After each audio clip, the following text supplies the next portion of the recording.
Welcome to Tech News Today, a podcast about keeping you informed and empowered by giving you the latest tech stories that impact your daily life. We'll get started in just a moment. First, we'd like to recognize our partners who help make Tech News Today podcast possible.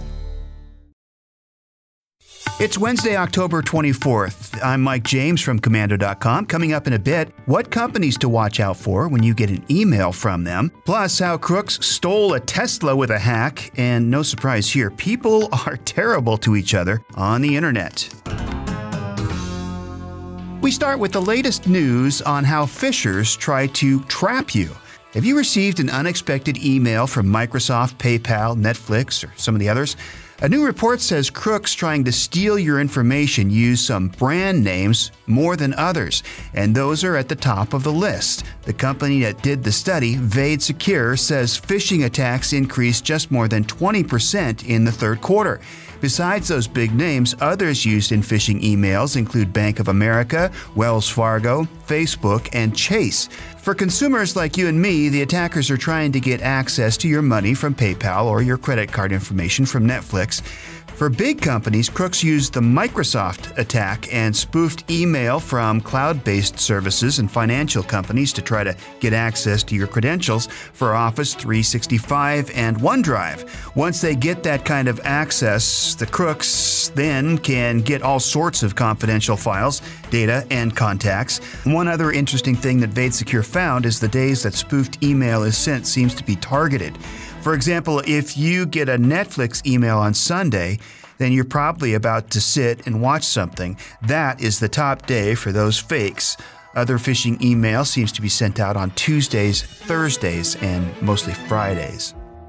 On our website at Commando.com, we recently told you that you need to protect your key fob. Wrap it in tinfoil if you need to, or keep your keys in the microwave, of all places, so hackers can't steal your car. Well, one Tesla owner wishes he had followed that advice because that's exactly how a pair of thieves took his Model S from his driveway. So what happened is two crooks came up to the car and one guy had a signal booster in his hand.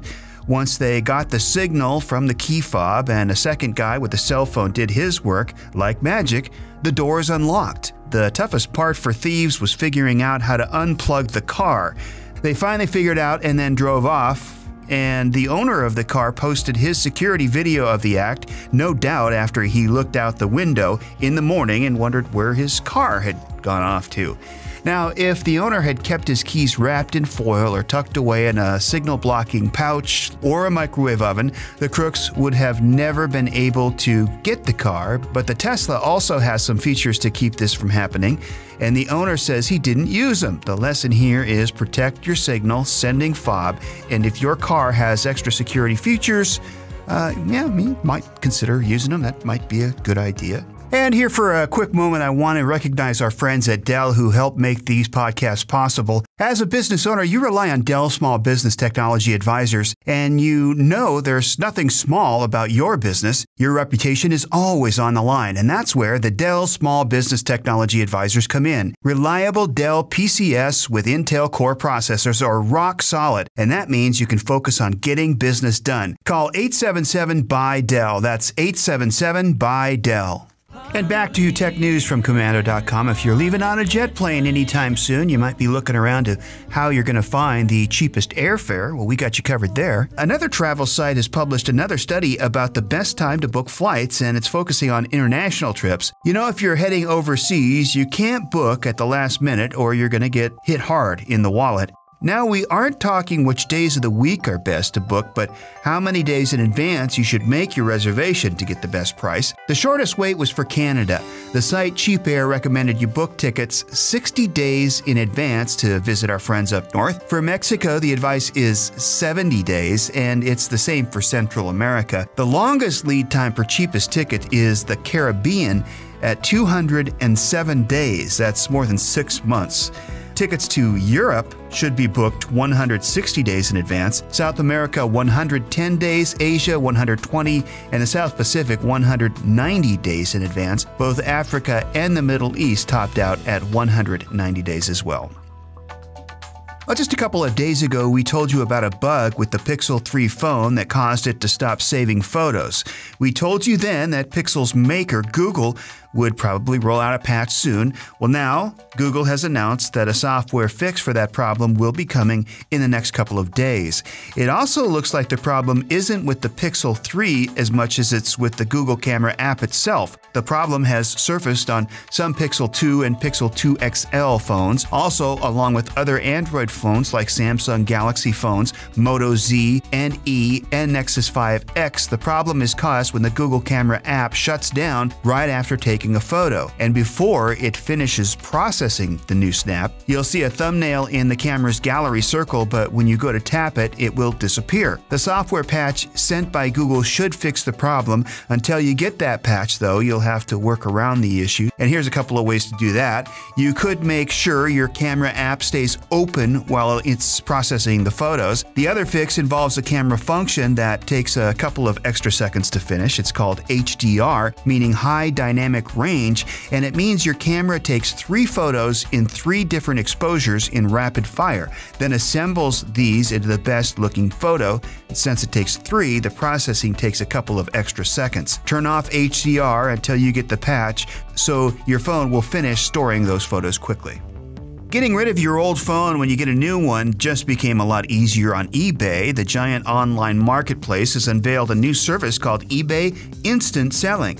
All you have to do is list your device information, add images, and then you'll get an instant voucher that can be used toward the purchase of a new phone from eBay. You'll also get an eBay shipping label to send it in. eBay is taking on other phone purchasing sites like Gazelle and some carrier programs. AT&T and Verizon offer buybacks, as does Apple through its Give Back program. eBay says it will offer an average of 40% above trade-in value right now, and Verizon and AT&T phones are accepted, along with certain Samsung Galaxies and iPhones. Next month, phones from T-Mobile and Sprint will be accepted, as well as Google Pixel and some LG phones. eBay has tried this before and they failed, back in 2013 with the instant sale and in 2016 with the quick sale. Well, we'll see if this one turns out any different than the others.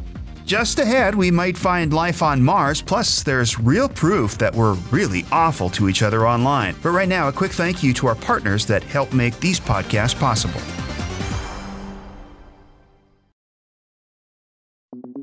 A new study is saying there really could be life on Mars, but we'll have to dig in to get it. A study from Caltech and the Jet Propulsion Laboratory, which was published in the journal Nature Geoscience, says Mars could be teeming with microbes just below the surface. It says there might be enough oxygen under the dry surface to support life. 2 recent discoveries is driving that thought. One is that Martian rocks found by the Curiosity rover 2 years ago were heavily oxidized, meaning there was plenty of oxygen on the planet eons ago. The other, underground water, has been detected at the South Pole of Mars. Put those 2 things together, and under the right circumstances, there could be life in the salty underground water, as long as enough oxygen is dissolved into that water.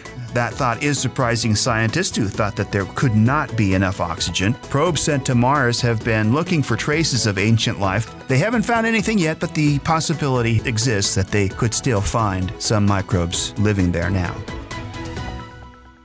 Here's a report that really shouldn't surprise anybody. A new study by Tech.co says we are the worst. And we're not just talking how people argue about politics or post offensive names. We're really bad online to people we know about. In a survey of 2,000 people, almost 1/3 said they would create a fake social media account to stalk ex-partners and former friends. 9 in 10 think social media and instant messages make it easier to flirt, and over 1/3 had a relationship end because of it. Half made friends wait for a reply to a message on purpose. One other thing the researcher found, we really miss real-world interaction with other people. 1/5 have never received a physical card or flowers on their birthday. Just online messages. 90% value face-to-face communication above all else, and half feel let down when friends message them instead of talking to them when they need it. Tech companies know this lack of real interaction is a problem, which is why they've been adding time-limiting features to their phones, such as the iOS Screen Time Tracker and the Google Pixel's Digital Well-Being.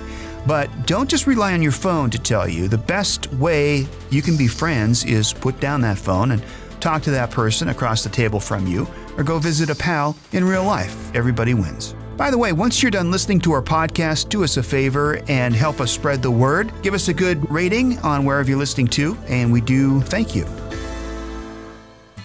Finally, for today's Commando Kicker, we're talking about a tiny creature that needed a bit of help. Police in Minnesota happened upon a driver giving chest compressions to, wait for it, a squirrel. A guy apparently almost hit it with his car, and the squirrel either passed out or was playing possum. Police couldn't believe the scene, and neither could the squirrel, who soon did recover and scampered off without even saying thank you to the driver. Squirrels these days, I mean, really. For more fun and interesting facts, go to Commando.com and search for the Commando Kicker. And that's your tech news today from Commando.com. I'm Mike James. Thanks for listening. And don't forget to check out some of our other great podcasts on podnet.com. That would be the golden age of radio, where you can go back and listen to these really cool radio shows from the early 50s and late 40s, The Adventures of Sam Spade, The Adventures of Sherlock Holmes, Casey Crime Photographer. Just check it out and listen. I think you're going to like it. That's podnet.com and the golden age of radio. We'll see you tomorrow.